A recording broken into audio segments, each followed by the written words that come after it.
Hello et happy Monday. On est parti pour la guidance du mois de juillet. On va aller voir ce que ce mois de juillet nous réserve.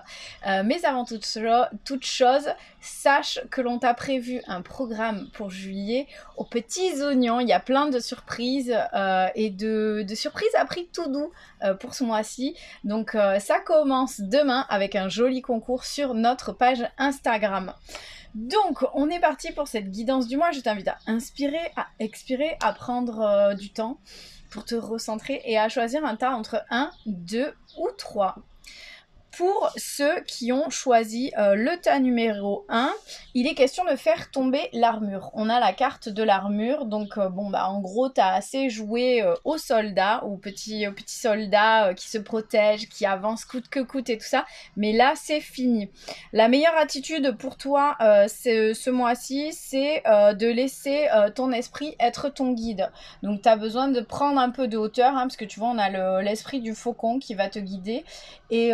Et en fait, l'esprit du faucon, c'est un peu comme l'aigle, tu vois, vu qu'il vole, il prend de la hauteur et il est dans les airs. L'air, l'élément air, c'est l'élément de l'esprit. Et donc, du coup, tu as besoin d'être plus dans ton esprit et peut-être moins à suivre ton cœur ou à écouter ton corps, mais vraiment à prendre de la hauteur et à arriver à être en lien peut-être avec ton intuition, avec ton esprit, avec le côté mental de la chose.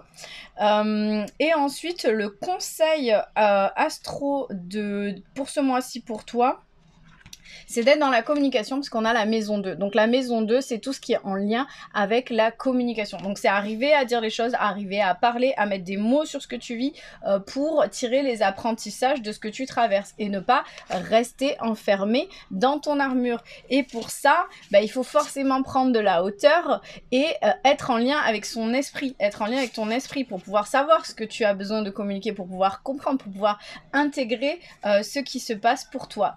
Et le message de l'univers, c'est que tu es accompagné, les anges sont là tout autour de toi parce qu'on a les heures doubles. Donc peut-être que ces derniers temps, tu vois beaucoup d'heures doubles, donc, par exemple 22h22 ou midi 21. Enfin voilà, des heures doubles, miroirs, peu importe. Mais en tout cas, c'est un message que les anges et tes guides sont là tout autour de toi et ils essayent de communiquer avec toi. Donc peut-être prends un peu de hauteur comme le faucon, sois plus en lien avec ton intuition et essaye de réceptionner tous ces beaux messages. J'espère que ça te parle. Si c'est le cas, je t'invite à me mettre un petit commentaire. Si tu as choisi le tas numéro 2, pour toi on est sur un contexte complètement différent, on a la santé. Donc toi tu as besoin de te reconnecter à ton corps, tu as besoin d'être plus en lien avec la matière de ton corps, d'être plus à l'écoute de toi, peut-être de ralentir le rythme. La meilleure attitude pour toi c'est celle de l'hippocampe ce mois-ci. Ça veut dire qu'on t'invite à observer et à attendre, donc vraiment à ne pas être dans le faire, à prendre ce mois d'été pour ce qu'il est, c'est-à-dire un temps de repos, un temps où tu prends soin de toi. Le conseil astrologique, c'est celui du taureau. Et le taureau, c'est justement quelqu'un de très terre-à-terre. C'est si je me trompe, attention, Virginie va me taper sur les doigts si je dis des bêtises, mais il me semble que c'est le premier signe de terre. Donc c'est vraiment un signe qui t'invite à être dans tout ce qui est épicurien, dans tout ce qui est jouissance de la vie, dans tous les plaisirs terrestres. Donc c'est manger, c'est boire, c'est dormir, c'est se faire plaisir, se détendre, retrouver la sécurité tout autour de soi. Donc ça, c'est voilà, c'est le message et le conseil du taureau, le conseil astro pour toi. Et l'univers, lui, te parle de la terre, tiens donc, encore une fois. Donc le message à la Terre, ça t'invite à ralentir, à te relier à elle, à te relier à la matière, à te relier à ta puissance et à ta force de transformation, mais aussi à la douceur. Donc vraiment retrouve ce lien, cet ancrage avec la Terre pour pouvoir avancer par la suite. J'espère que ça te parle. Si c'est le cas, je t'invite à me mettre un petit commentaire. Si tu as choisi le tas numéro 3, pareil pour toi on change encore une fois totalement de contexte, on a la chute.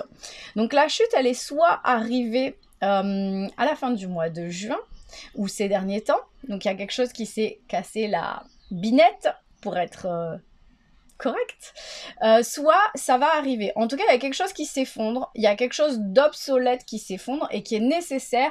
Enfin, en tout cas, l'effondrement de ça, c'est nécessaire.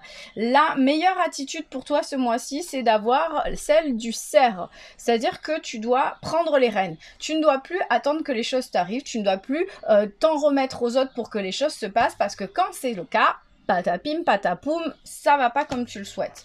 Donc, ce mois-ci, tu prends les rênes. Tu prends la meilleure attitude, c'est celle du renne, donc enfin celle du cerf, donc tu reprends les rênes de ta vie. Le conseil astrologique, c'est la maison 11, donc c'est d'être dans la communauté. Donc c'est tout ce qui est en lien avec le rassemblement, avec le partage, pour autant en gardant les rênes de ta vie. Donc ça ne t'empêche pas d'être en lien avec les autres, de leur demander de l'aide, mais tu ne leur remets pas les rênes de ta vie. C'est toi qui gardes le contrôle, c'est toi qui gardes la direction, c'est toi qui dirige là où tu souhaites avancer. Et le message de l'univers, c'est que c'est comme ça que tu vas te libérer. Donc ce mois-ci, c'est un mois de libération. Tu te libères des schémas obsolètes. Tu te libères de ce qui ne te convient plus. Et en gros, donc la carte, elle nous dit qu'une libération profonde s'opère en toi, que l'univers a entendu tes prières, tes demandes et tes intentions. Et que du coup, toutes ces tensions qu'il y avait ces derniers temps sont en train de se libérer. Et donc ton esprit s'apaise. La carte t'invite à respirer un grand coup et à saluer cet air nouveau qui s'en vient. Donc vraiment, ça peut être un mois chamboulant pour toi, mais ça ne va être que positif. Donc voilà pour toi si tu as choisi le tas numéro 3. J'espère que ça te parle. Si c'est le cas, mets-moi un petit commentaire et surtout n'hésite pas à re-regarder la vidéo à la fin du mois pour voir si vraiment ces prédictions étaient les bonnes. Je te souhaite une excellente journée, une excellente semaine, un excellent mois de juillet et on se retrouve lundi prochain.